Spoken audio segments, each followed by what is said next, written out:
l'Espai d'Economia de la Safor avui té el plaer de comptar en dos ponents magnífics. Tots són magnífics, però especialment els d'avui són molt magnífics. Els dos són de la Universitat de València i ara us farà un resum Josep Montesinos de les seues virtuts acadèmiques, de les seues feines que ha fet, etc. I la veritat és que per a nosaltres ha sigut un honor tindre tant Aurelio, que ja fa temps va estar així, quan era president de l'ICO i va fer en la gala del CES va fer una exposició realment bona de la situació financera d'aquest país en aquells temps. I Vicente Pallardó, que l'havem tingut ja també un parell de vegades, sí, esta és la tercera vegada i esperem que continuï venint, i Aurelio també, esperem que continuï venint. I bueno,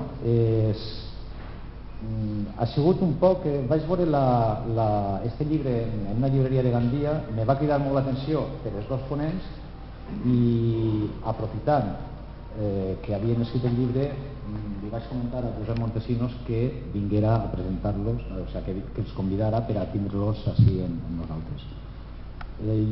Jo vaig a donar la paraula en seguida a Josep, però voldria simplement comentar que este llibre és dels més clars i dels més didàctics que he pogut llegir al voltant de la situació econòmica, de lo que ha passat i sobretot d'algunes mesures, o no algunes, prou mesures que tindria que ficar-se, que tindrien que començar a fer-se ja per a poder eixir d'esta crisi.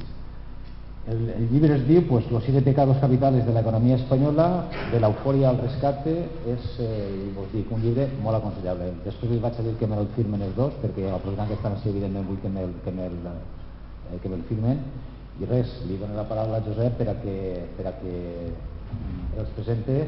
Simplement agrair a Foment, com sempre, l'amabilitat que té per a deixar-nos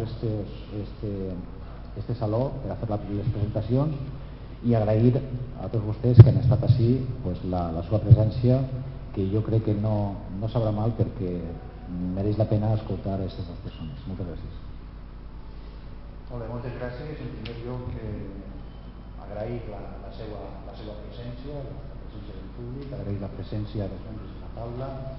Per a mi, com a director del Centre Internacional de Gandia de la Universitat de València i com a participant en aquest espai d'economia, és un plaer estar esta vesprada amb tots vosaltres i molt més per a presentar a dos companys de la Universitat de València, els doctors Aurelio Martínez i Vicent Pallardó, que no només el motiu del llibre que tenim així, ha donat la casualitat que precisament tenen en aquest moment un llibre molt recent, no només per el tema del llibre, sinó també perquè els dos investigadors, els dos professors universitaris, tenen un currículum i tenen una experiència no tan sols, diríem, acadèmica i teòrica, sinó també pràctica. Tots coneguem Aurelio Martínez, que a més d'investigador és sigut polític, ha tingut també càrrecs de responsabilitat que han analitzat, i per tant es pot donar aquesta visió des de les dues bandes, des de la banda teòrica i des de la banda de la praxis política, com és l'aplicació de l'economia. Com molt bé ha dit el company Salvador Cori, va ser director de l'ICO, ha format part també com a conseller dels governs del Partit Socialista del president Lerma, ha sigut conseller i a més ha tingut diverses responsabilitats en conselleries, sempre al voltant evidentment de l'economia. També va ser candidat a l'Ajuntament de la ciutat de València, no va guanyar l'alcaldia, però es va mantenir de regidor durant tota aquesta legislatura. Com molt bé ha dit, va ser president de l'ICO, també ha estat director de l'Observatori de Conjuntura Econòmica Internacional, ha tingut una sèrie d'experiències i càrrecs, evidentment, que li han permès desenvolupar els seus plantejaments teòrics i dur-los a la pràctica, fonamentalment des de la vessant pública, però també des de la vessant privada. I en aquest moment suposa que, a més, jo no renunciaré al final de la conferència a preguntar-li també per Isa de Sant. En aquest moment, com vostès saben, està vinculat al València Club de Futbol a través de la Fundació, i com avui tota la premsa està parlant d'aquests temes, doncs potser també podríem, perquè també és un tema interessant, el tema del futbol, el tema de l'economia al voltant del futbol.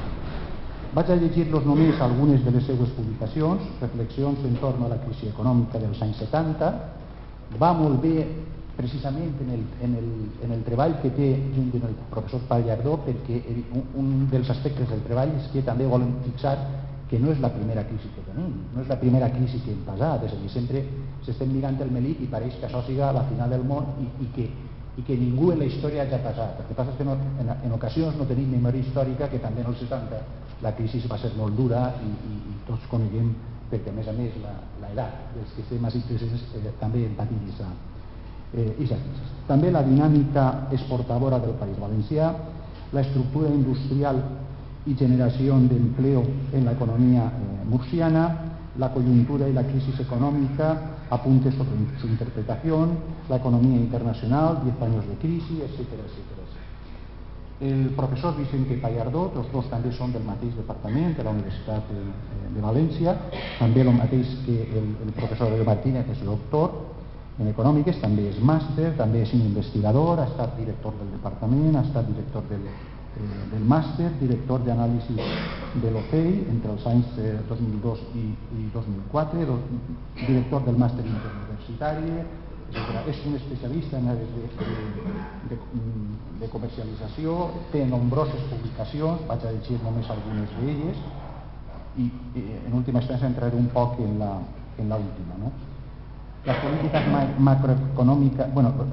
macroeconómicas en la España del euro, del real al euro, es decir, un análisis del tema monetario, el Banco Central Europeo y la política monetaria, un tema força interessant per aquest moment, la economía española ante una nueva moneda, el euro, las políticas macroeconómicas, la migración y el efecto en la creación del comercio, la convergencia real en la Unión Europea, etcétera, etcétera, etcétera. Es decir, no seria interminable la quantitat de treballs que tots dos tenen. I avui jo estava llegint, jo també he llegit el llibre, que si los 7 pecados capitales, que si el títol actual, que és el pecat, la penitència i la redempció. Jo no sé si estem parlant de teologia aplicada a l'economia. La veritat és que són títols, evidents, són cridaners i molt comercials. Lo interessant del llibre, a més, i estem acostumats, és que en aquest moment jo estic sentint els economistes i com per tots els altres, ho sabem tot en un moment determinat. Evidentment, fer un anàlisi del passat és molt senzill, però fonamentalment l'aportació és el que fan del present i sobretot del futur, és a dir, donen solucions, i solucions en ocasions diferents a les que estem en aquest moment desenvolupant. Analitzen el tema de l'austeritat en relació a les reformes que tots estem en ocasions patint, tant els ciutadans com els empresaris com el sistema econòmic, i també les possibles eixides a la crisi i sobretot la creació d'empleo. És a dir, no és només un anàlisi teòric, sinó també l'aportació de solucions, perquè en última instància el que també volem, i a més tots dos professors des del punt de vista, i si llegim som sempre realistes, però sempre es deixen un alè d'optimisme, i en última instància és el que esperem, i sigui un poc no només que ens mostren aquesta crudíssima realitat, sinó també que ens donen expectatives i camins per a aquest final del túnel. Jo penso que, com molt bé ha dit el presentador, tenim dos personatges de luxe que ja així en Fomento i en l'entorn de Gandia coneguem, que han estat també vinculats en activitats a la Universitat d'Estiu i al Centre Internacional de Gandia, i jo espero, i com tots vostès, que serà un plaer escoltar-los i després sobretot també obrir un torn de paraules per a que puguem encara comentar i enseñarse cosas. Gracias. Muy bien, pues buenas tardes a todos, muchas gracias por su presencia. Agradecer en primer lugar, porque es de justicia, a la movilidad del Espai d'Economia de la Safor, al Centre Internacional de Gandia de la Universitat de València, Foment, la invitación, a Salvador y a Josep por sus amables palabras, y yo en primer lugar me gustaría agradecer muy especialmente a todos aquellos de ustedes que repiten presencia aquí, escuchándome, porque me consta que cuando uno acaba de escucharme le puede haber gustado más o menos mi forma de presentar o lo que comento, pero seguro se va a deprimir, porque como me han empezado a invitar, y estoy encantado, encantadísimo de estar aquí en plena crisis, pues claro, si alguien me invita para que yo les diga que de la crisis se va a salir pronto y con facilidad, pues a mí no me gusta engañar a la gente, entonces todo el mundo me dice, ay, muy bien, pero me voy deprimido a casa, y a pesar de ello vuelven ustedes a escucharme, lo cual, pues hombre, es más de agradecer todavía, ¿no? Es más de que dediquen una parte de su ocio, de su tiempo libre a estar aquí. Bien, mi intención sería, en la primera parte de la charla que voy a impartir, comentarles un poco lo que hemos aprendido, o deberíamos haber aprendido, quizá debería decir lo segundo, deberíamos haber aprendido de la crisis.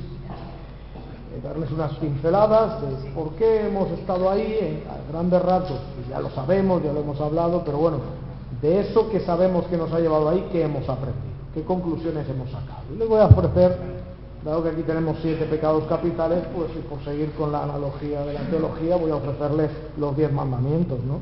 O un decálogo sobre lo que deberíamos haber aprendido. Luego ustedes me escucharán y dirán, pues hombre, parece que mucho no hemos aprendido de eso que nos está diciendo. Puede ser que yo esté equivocado en lo que deberíamos haber aprendido o que no se hayan sacado las enseñanzas pertinentes. Y luego dejaré a Aurelio que ya les comente, le voy a dejar la parte buena porque les va a comentar lo que ya hemos corregido, luego dirá lo que no hemos corregido y habrá más, pero por lo menos a él le quedará el decir que, hombre, algunas cosas hemos corregido ya, algunos pasos hemos dado en la buena dirección, con muchos titubeos, con muchos recovecos, pero hombre, alguna buena cosa podemos decir que no podemos decir hace 2 años o hace 1 año. Pues sin más dilación les cuento un poco, ya ven que yo señalo reflexiones aprendidas presuntamente, ¿de acuerdo? Presuntamente deberíamos haber aprendido.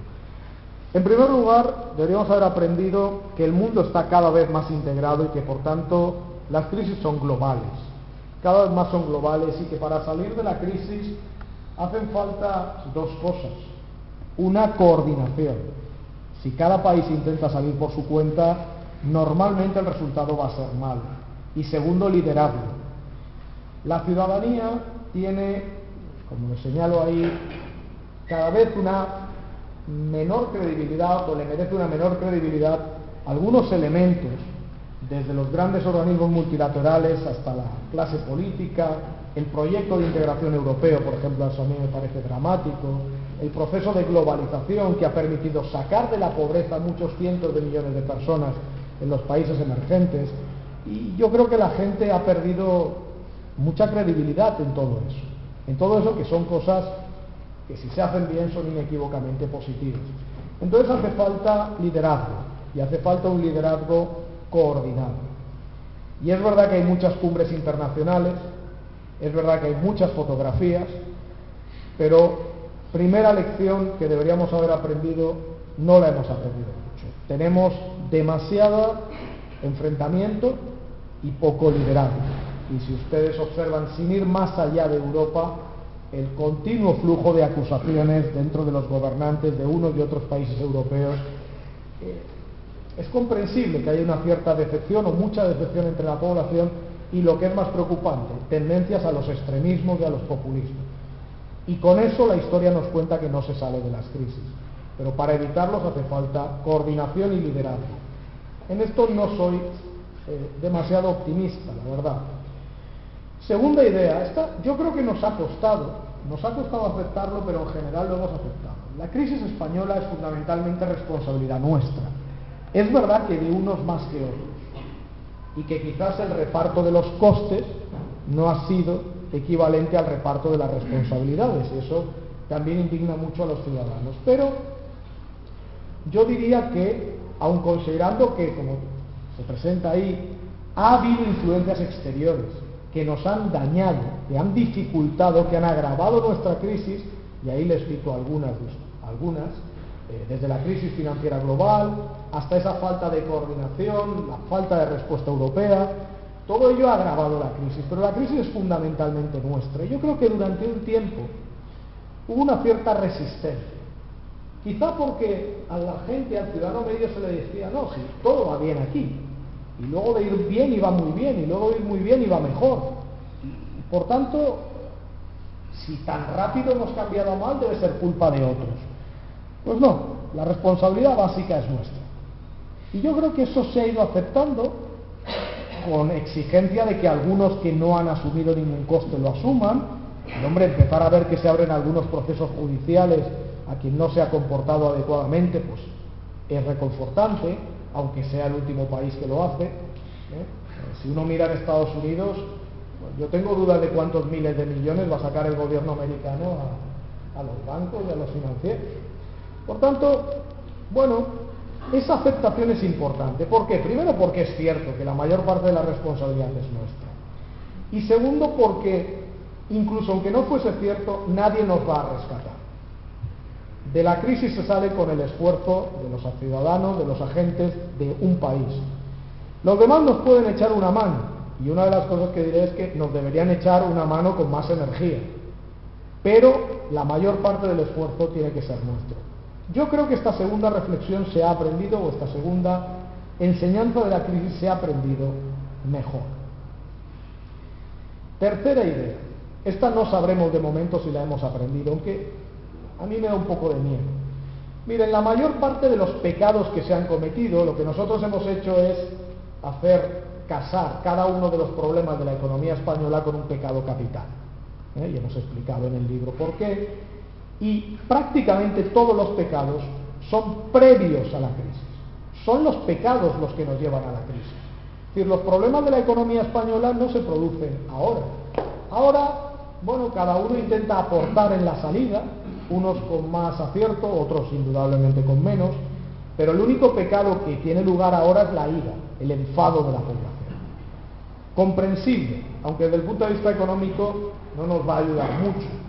Pero bueno, es normal que la gente sienta esa ira. Pero lo que debemos aprender de cara al futuro es que necesitamos hacer las cosas bien en expansión.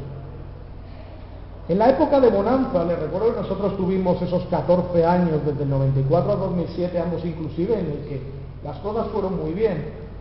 Y quizás nos lo creímos demasiado.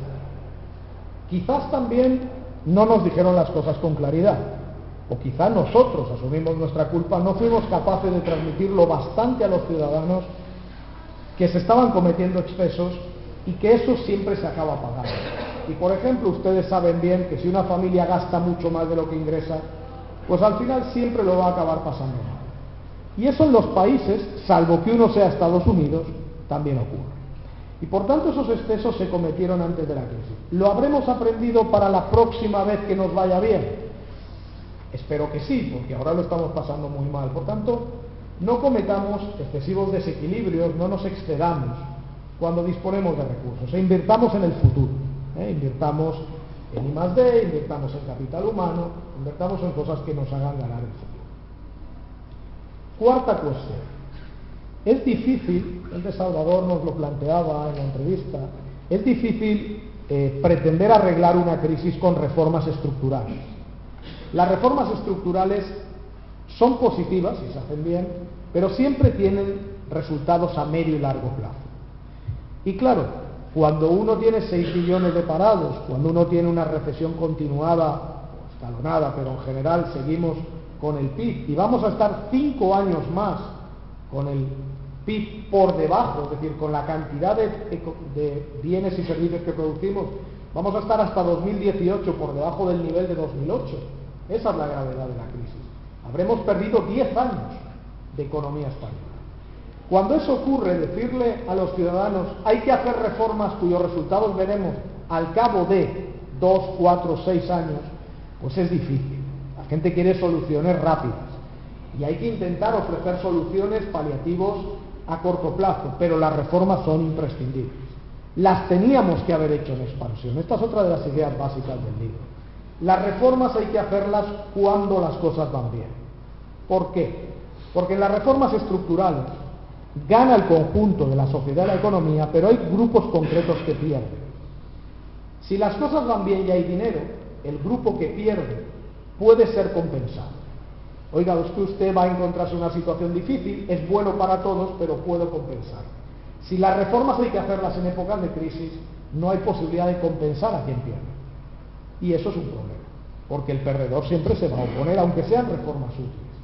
Se ha avanzado, como tienen ustedes ahí, en algunos aspectos se ha avanzado, no necesariamente de la forma más acertada ni de la forma más directa, pero algo se ha avanzado, en otros muy poquito, y sobre todo en el tema de favorecer la creación de riqueza por parte de los emprendedores, de los empresarios. No se ha avanzado mucho, hay muchos obstáculos, y desgraciadamente hay algunos aspectos, y ahí les señalo a ustedes algunos, donde hemos ido hacia atrás. No solo no hemos reformado para bien, sino que hemos ido hacia atrás. La reforma energética ha sido un completo desastre. La reforma educativa, yo voy a obviar que es nada, y si luego quiere Josep comentar como alta autoridad universitaria, pues puede le cedo la palabra en esto porque no quiero utilizar términos un poquito subidos de tono, ¿no? Y luego algo fundamental para el futuro. Le estamos pidiendo a nuestra empresa y a nuestros trabajadores que compitan, pero para competir tenemos que facilitarles los medios tecnológicos y de inversión, y resulta que es lo que más estamos recortando. No hay ninguna ayuda para que uno se embarque en un proceso de innovación que le permita competir con el resto del mundo. Hombre, esto sería lo último que habría que recortar. En cambio, si se van ustedes a la línea anterior, la administración pública no se ha reformado todavía. Pues a lo mejor cada millón que se ahorrara con esa reforma se podría volcar en el sistema de innovación. Y eso, pues, igual nos garantizaría el futuro mejor. Por tanto, en esta cuarta reflexión, así. Quinto punto, hay que aprender de la historia. ¿De acuerdo? Aunque es verdad que los economistas somos muy buenos explicando lo que ya ha pasado, pero incluso a veces lo explicamos y no aprendemos. ¿Cuál es peor? Por tanto, ya que lo explicamos, por lo menos aprendamos. Aprendamos algunas cosas. Por ejemplo, el nacionalismo y el proteccionismo acaba con todos. Yo sé que es muy fácil volver a la tribu, volver a la caverna, volver a cada uno defiende lo suyo, volver a me separo de quien sea. Si soy un pueblo me separo del pueblo de al lado, si soy una región de las regiones de al lado, si soy un país me voy de Europa, ya en el Reino Unido, y si puedo me voy del mundo. Miren, esto la historia nos dice que acaba en un desastre, a veces en guerras. Por tanto, no cometamos otra vez el mismo error. Intentemos colaborar, intentemos coordinarnos, intentemos salir conjuntamente, intentemos entender a los ciudadanos y a los gobiernos de otros países, todos. Porque si no, la historia nos dice que las cosas van mal. Aquí tenía un link, pero con buen criterio no se va a poder poner porque se deprimirían ustedes. Entonces es mucho mejor que no aparezca. Es un poco un reloj en el The Economist, pueden ustedes entrar, ponen The Economist, el Global Debt, y verán cómo la deuda pública no ha parado de dispararse en los últimos 30, 40 años. Pero dispararse. Pero ¿saben ustedes una cosa? La deuda privada tampoco ha parado de dispararse. Eso no tiene un reloj The Economist, pero me preocupa tanto como la pública. Hemos basado nuestro modelo de crecimiento en las últimas 3 décadas en exceso en endeudarnos cada vez más. Y eso en algún momento tendremos que cortar. Por tanto, la deuda es un obstáculo muy importante y hoy en día, si ustedes me preguntan, oye Vicente, el mayor problema para la recuperación de España, el endeudamiento. ¿Por qué? Porque si uno está muy endeudado no puede gastar. Si uno no puede gastar, no se recupera ni el consumo ni la inversión. Y ese es el principal núcleo de crecimiento de un país. Por eso, por cierto, necesitamos, y seguro que Aurelio va a hablar también de ello, que Europa tire de nosotros. Mientras reducimos el endeudamiento, necesitamos dos cosas. Primero, que Europa tire de nuestras exportaciones, y recordaremos una y otra vez hasta que a la señora Merkel le entre: usted hizo los ajustes que tenía que hacer. Bueno, usted no, su predecesor, canciller Scholz. Hicieron ustedes alemanes los ajustes, es cierto, felicidades por ello, pero los hicieron con la ventaja de que el sur de Europa le compraba a usted todo lo que quería, y eso le permitió crecer en base a lo que comprábamos nosotros. Y ahora le pedimos, tiene usted razón, nosotros hemos de ajustar, hemos de eliminar nuestros excesos. Pero por favor, haga lo mismo, usted puede hacerlo, haga lo mismo que nosotros hicimos por usted. Cómprenos, expanda su economía, si se lo puede permitir, si es bueno, va a disfrutar. Le estamos diciendo, disfrute de la vida, mujer, porque nos va a beneficiar. No queremos su dinero, queremos que nos compre, porque queremos vender y tenemos productos que vender. Y lo segundo que le pedimos a Europa es, de acuerdo, en general vamos a reducir el endeudamiento. Pero ¿sabe una cosa? Hay muy buenas empresas, con potencial, con negocio, con buenos trabajadores, con buenos líderes empresariales, que tienen que cerrar porque no tienen crédito. Eso es inadmisible. Ese crédito tiene que llegar de Europa. Tiene que haber un programa europeo que estimule ese crédito a la pyme española, a la pyme valenciana en particular y a la española. Porque eso es de justicia. No estoy hablando de sostener empresas mal gestionadas, con trabajadores vagos, que no tienen mercado. No. Estoy hablando de las muchas buenas empresas que tienen que cerrar sin merecerlo. Y por tanto, endeudamiento sí hay que reducirlo, sí, pero necesitamos esos programas. Parece que empieza a calar con lentitud, pero bueno, a ver si esa quinta lección es para nosotros, pero es también para nuestros socios. Sexta lección, los incentivos importan. Yo creo que lo hemos aprendido. Quiero creer que lo hemos aprendido. Si cuando un banco gana él, y cuando un banco pierde, lo pagan los ciudadanos, el banco será imprudente. Seguro, es un incentivo perverso. Elimínese ese incentivo. Si al defraudador fiscal se le aplaude y se le amnistía, en lugar de penalizarlo, habrá más fraude fiscal. Corríjase eso. Es un incentivo perverso. Si al político corrupto se le vuelve a votar y gana otras elecciones, habrá más políticos corruptos. Es un incentivo perverso. Corríjase eso. Si los tipos de interés son demasiado bajos y facilitan que la gente que no está suficientemente bien informada se endeude en exceso, eso es un incentivo perverso. La gente se endeudará en exceso. No vuelvan a poner tipos demasiado bajos durante demasiado tiempo. Si usted tiene una regulación que favorece al que está cerca del poder, habrá más gente que utilice cualquier medio para estar cerca del poder. Es un incentivo perverso. Corríjase. Los incentivos marcan la realidad económica.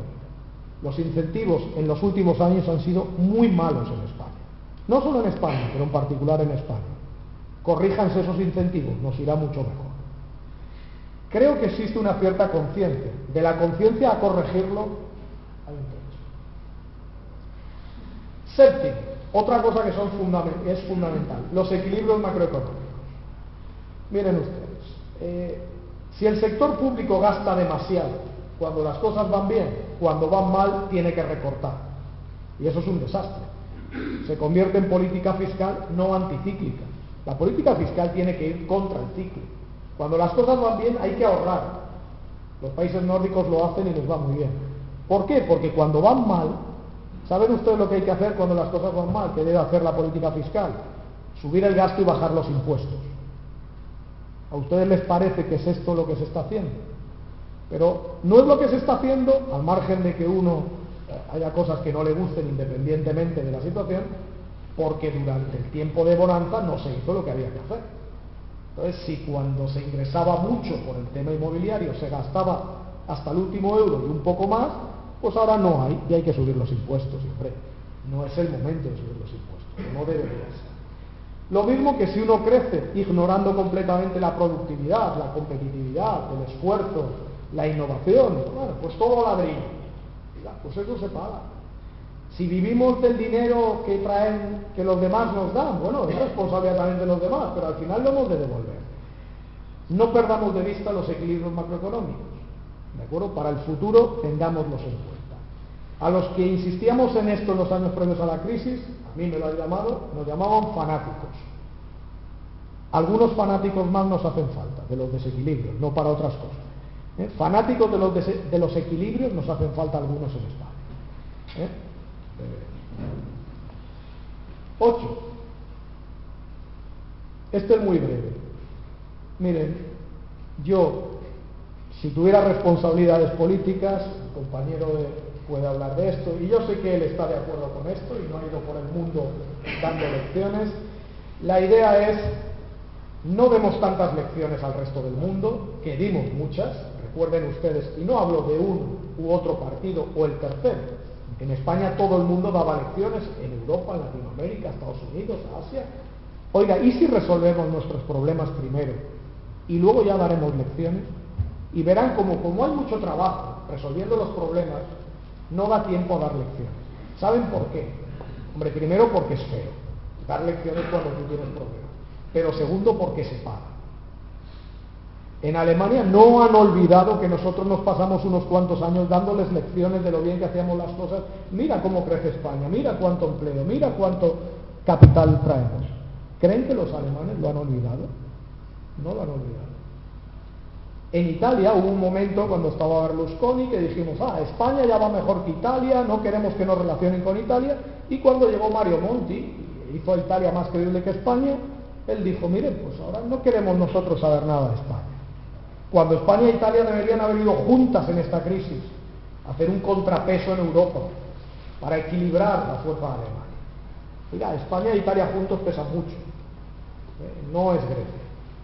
Por tanto, no demos lecciones, sobre todo si no nos las piden. 9. La austeridad es imprescindible. Sí, porque hemos cometido muchos excesos, sí, porque no tenemos dinero y los demás nos quieren prestar solos y somos austeros. Ahora, cuidado, de la crisis de endeudamiento que tenemos no se sale solo con austeridad. Eso no lo ha hecho nadie nunca en la historia. Se han utilizado otras fórmulas. Una que se ha utilizado es la venta de activos, pero aquí no hay muchos activos que privatizar, por tanto esta no es aplicable en los países europeos. Otra es no pagar. Reestructurar la deuda es la forma elegante que tenemos los economistas de decir no pagar. Bueno, no nos aboquen a eso. No pagar tiene costes importantes para el que lo hace, porque luego queda fuera de los circuitos internacionales, puede perder la condición incluso de miembro del euro, de la Unión Europea, pero hombre, si no nos dejan otra salida. Otra es la inflación, generar mucha inflación y así la deuda que hay pierde valor. Pero ¿quieren ustedes que la inflación suba al 6 o al 7%, teniendo en cuenta cómo van los salarios o las pensiones en España? Entre otros costes. Por tanto, las tres primeras opciones, la primera no existe y las otras dos son muy negativas, tienen consecuencias muy malas. Oiga, ¿y la cuarta? ¿Y si además de austeridad nos quitamos ya esta idea? Los medios transmiten lo que les cuenta mucha gente, los expertos, los políticos, austeridad o crecimiento. No, por favor, austeridad más crecimiento. Esa es la única forma de salir. Austeridad nuestra, crecimiento que nos venga de Europa. Esas ideas que les decía antes, que llegue el crédito a quien lo merece, que haya un programa europeo de inversiones, que en los primeros años se vuelque en el sur, luego ya se invertirá si se quiere, porque ellos también tienen necesidades en Alemania, en Holanda, en otros países, pero que se vuelque ahora en el sur, porque si se vuelca ese dinero 4 o 5 años aquí, nos ayudará a salir y pondremos otra vez la dinamo en marcha. Por tanto, es verdad, hay que reducir, hay que ser austero, hay que reducir la deuda, pero hay que crecer. Si no crecemos no vamos a salir de esta. Y para crecer necesitamos la ayuda exterior. No pido regalos, pido políticas absolutamente sensatas, equilibradas. Fíjense lo que les he dicho, soy un fanático de los equilibrios. Yo nunca propondría políticas que supusieran para Europa el caos, jamás. Pero hablo de políticas sensatas, equilibradas y con proyección de futuro. Así que necesariamente con este 9º punto, bueno, seguro que Aurelio va a hablar de esto, aquí tengo, les habrá sorprendido, no he puesto gráficos, que es una cosa que todos los economistas hacemos muy brevemente como apoyo para que vean ustedes el tema que les comentaba del crédito. Ese es el coste que tiene para las pequeñas empresas el crédito, aquellas que lo pueden conseguir. Si ustedes se dan cuenta, hasta que empieza el cuadrado ese morado que he puesto, es decir, hasta 2010, la empresa española, la italiana y la alemana se financiaban igual. Es lo justo, estamos dentro de una unión monetaria, competimos con la misma moneda. Lo justo es que el crédito sea igual de barato para todos y por tanto que todos compitamos en igualdad. Ustedes se dan cuenta, sin embargo, a partir de 2010 el coste para la empresa alemana va para abajo y para la empresa española e italiana va para arriba. Oiga, esto no puede ser. Esto no quiere decir que Alemania va mejor porque son más competitivos. Esto quiere decir, en este ámbito, a quien acepte esto, que Alemania va mejor porque se está financiando más barato. Y eso es un coste importante para las empresas. No todo es coste laboral. De la misma forma, ahí tienen cómo ha ido evolucionando el crédito en España e Italia, las columnas rojas y azules, y observarán ustedes que van todas para abajo. El crédito no para de caer. Así es difícil. Además, durante un tiempo, verán ustedes, las otras columnas son de colocación de bonos en los mercados. Las empresas pueden conseguir crédito, pueden conseguir dinero en los mercados de capital, como ustedes bien saben. Pero es que hubo además año y pico en el que tampoco pudimos colocar ni un solo bono. Afortunadamente ahora algo hemos conseguido. Y cierro. Como consecuencia de varias de las cosas que estoy diciendo, de coordinación, de aprender de la historia, de colaborar todos, de qué necesitas, si nosotros hacemos el esfuerzo, qué necesitamos de fuera. En mi opinión, de esta crisis solo se puede salir en Europa. Con más Europa, mejor Europa, con todos los europeos remando en la misma dirección. Somos aquellos a quienes peor nos ha ido durante todo este periodo de crisis, peor que a ninguna otra zona del mundo. En parte porque hemos ido cada uno por nuestra cuenta. Liderazgo y convicción. Tenemos que ir todos juntos. ¿De acuerdo? El potencial económico de Europa no tiene parangón si se hacen bien las cosas. Muchas gracias.